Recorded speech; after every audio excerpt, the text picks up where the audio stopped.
Puis-je présenter mon épouse? Chérie, voici frère Leroy et Paul Cobb de Los Angeles en Californie. Très heureuse de vous avoir dans notre maison, frère Cobb. Frère Branham, dans vos deux grandes campagnes de Los Angeles, au Calvary Temple, nous avons remarqué que le Seigneur Jésus-Christ a travaillé avec vous d'une façon tout à fait spéciale, avec ses merveilleux dons, le discernement des esprits et des cœurs des hommes, aussi bien que les maladies du corps et les signes miracles. Nous voudrions, frère Branham, en entendre davantage au sujet de ce ministère unique que le Seigneur vous a donné. Très bien, frère Cobb. Commençons depuis le début. Je suis né dans l'est du Kentucky, dans une petite cabane de bois, près de Burkesville au Kentucky. Le matin de ma naissance, mes parents m'ont dit qu'une lumière est venue dans la pièce et est restée suspendue au-dessus de moi. Les gens de ma famille n'étaient pas très religieux. Ils n'allaient pas à l'église.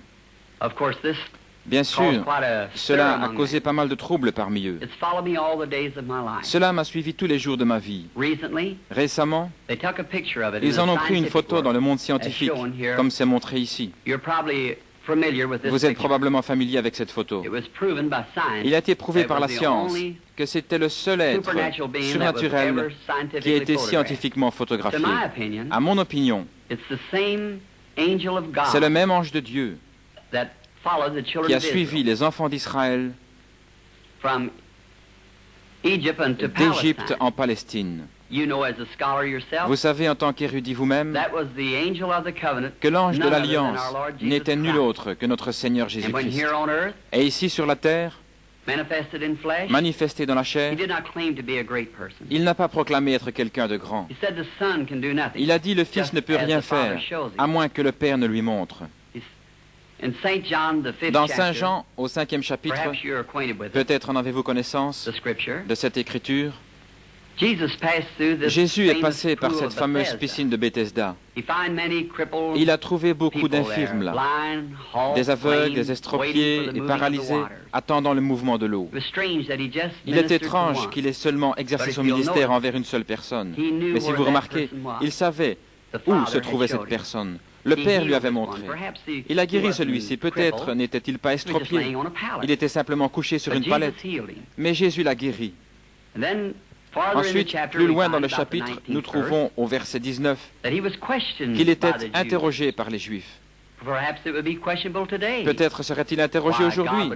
Pourquoi Dieu, passant dans un endroit où se trouvaient tous ces gens paralysés, estropiés et aveugles, et ne les guérit-il pas tous? Mais ici, je cite ses paroles. Il a dit, en vérité, je vous le dis, le Fils ne peut rien faire de lui-même, si ce n'est ce qu'il voit faire au Père. Ceci, le Fils le fait pareillement. C'est pourquoi, selon ses propres mots, son ministère était basé sur des visions de son Père. Il n'est pas étrange alors que son ministère s'accomplisse comme il l'a promis à ses disciples. Les choses que je fais, vous les ferez aussi, et même de plus grandes, car je m'en vais vers mon Père. Il a dit encore un peu de temps et le monde ne me verra plus. Mais vous me verrez, car je serai avec vous et même en vous jusqu'à la fin du monde. Jésus-Christ, le même hier, aujourd'hui et éternellement. Je crois que c'est une confirmation dans ces derniers jours de la résurrection de Jésus-Christ, vivant parmi son peuple, accomplissant les mêmes signes et miracles qu'il a fait quand il était ici sur la terre. À l'âge de 7 ans, nous avons déménagé du Kentucky en Indiana, sur la route un peu plus haut d'où nous habitons maintenant. Nous allions chercher notre eau à l'époque d'un puits situé dans un bloc de la cité derrière la vieille maison de campagne. Un bel après-midi de septembre, en revenant de la pompe avec de l'eau, il y avait un grand peuplier imposant qui se trouvait à mi-chemin entre la pompe et la maison. En passant là, il y a un tourbillon de vent dans l'arbre. Ce que nous appelons ici un tourbillon de vent. Eh bien, ce n'était rien d'étrange pour cette époque de l'année dans cette région du pays, mais cela restait dans l'arbre, cela ne partait pas. Je me suis arrêté pour voir ce que c'était, et une voix me parla, disant, « Ne fume jamais, ni ne bois ou souille ton corps en aucune manière, car il y aura un travail pour toi à accomplir quand tu seras plus âgé. » Effrayé. Ce n'est pas un mot à utiliser. J'ai couru rapidement à la maison, disant à ma mère qu'un homme m'avait parlé d'un arbre. Eh bien, elle pensa que j'étais nerveux et elle me mit au lit. Mais à partir de là, des visions commencèrent à venir. Et quand cela vient sur moi, cela produit une vision.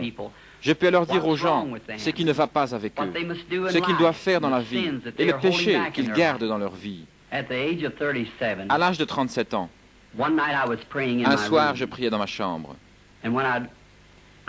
Quand je suis relevé, j'ai remarqué qu'il y avait une lumière sur le sol. Et en regardant pour voir d'où cela venait d'en haut. La colonne de feu se tenait juste en haut. Elle projetait une lumière sur le sol. J'entendis quelqu'un s'approcher. Je regardai qui venait dans la chambre. Un homme entra dans cette lumière. Une figure humaine. Il devait peser environ 100 kilos.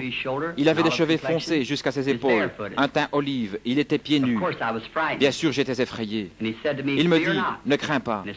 Dès que j'entendis cette voix, j'ai su que c'était la même voix qui m'avait toujours parlé. Mais c'était la première fois que je le voyais sous une forme humaine. Il dit, je suis envoyé de la présence de Dieu pour te dire que tu dois prier pour des gens malades. De grands signes et prodiges suivront ton ministère. Tu prieras pour des rois et des monarques, etc. Je lui ai dit que j'étais un homme pauvre, que je n'avais pas l'instruction, que je ne serais pas capable de faire ce travail. Il a dit, comme Moïse a reçu 2 signes de la confirmation de son ministère, que je recevrais 2 signes. L'un serait de prier pour les malades, les miracles, et l'autre serait de connaître le secret même du cœur des gens. Je lui ai dit que j'avais prié à ce sujet, que les gens m'avaient dit que c'était du diable, le ministère. Il fit référence à de nombreuses écritures, comme Philippe, trouvant Nathanaël et Nathanaël venant vers Jésus.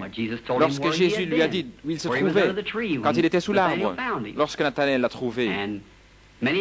Et beaucoup d'autres écritures, comme la femme au puits, comment ses péchés lui furent révélés. Lorsque Jésus lui dit qu'elle avait 5 maris, elle courut dans la ville et dit, c'est le Christ. Il fit référence à beaucoup d'autres écritures. Je lui ai dit que j'irais. Il me donna l'assurance qu'il serait avec moi, toujours. Comme vous savez, frère Cobb, et le monde le sait, de grandes choses se sont produites dans le ministère. Nous pensions à ce qu'étaient ces visions, savoir si je m'en souvenais longtemps. Il y a quelque temps, j'en ai une. Il y a 14 ans, pour être exact, d'un petit garçon mort sur le côté de la route, touché par une voiture et tué. Il devait être ressuscité des morts. Eh bien, j'en ai parlé à tout le monde. Cela a été prophétisé à travers les États-Unis et au Canada. Des milliers de Bibles avaient cela écrit sur la page de garde, que cela aurait lieu. Un jour, alors que nous avions une campagne dans les pays scandinaves, nous étions en Finlande, venant de Kuopio, et il y avait un groupe de personnes rassemblées sur le bord de la route. Ils étaient penchés sur une espèce de forme. Nous sommes sortis pour regarder, et voilà, c'était le petit garçon. Toute la scène était exactement ce qu'elle m'avait été montrée. J'ai dit à frère Moore, regarde dans ta Bible, et voici ce n'est pas cette scène. Oui, dit-il. Je me suis agenouillé et j'ai demandé à notre Seigneur Jésus de confirmer sa parole qu'il m'avait montrée et qu'il m'avait dit qu'il allait se produire. Le petit garçon fut ramené à la vie par notre Seigneur Jésus. Il est en vie et en bonne santé aujourd'hui. Frère Cobb, voici quelques-unes des choses que notre Seigneur Jésus fait aujourd'hui dans le ministère qu'il m'a confié. À mon humble opinion, c'est pour confirmer sa parole qu'il a promis qui arriverait en ce jour. Nous le voyons se produire aujourd'hui. Maintenant, en ce qui concerne les campagnes en Israël, frère Cobb, je serais très heureux de servir notre Seigneur en Israël. Je crois que mon ministère sera très efficace pour les Juifs, parce que, comme le dit l'Écriture, les Juifs cherchent des signes, les Grecs la sagesse.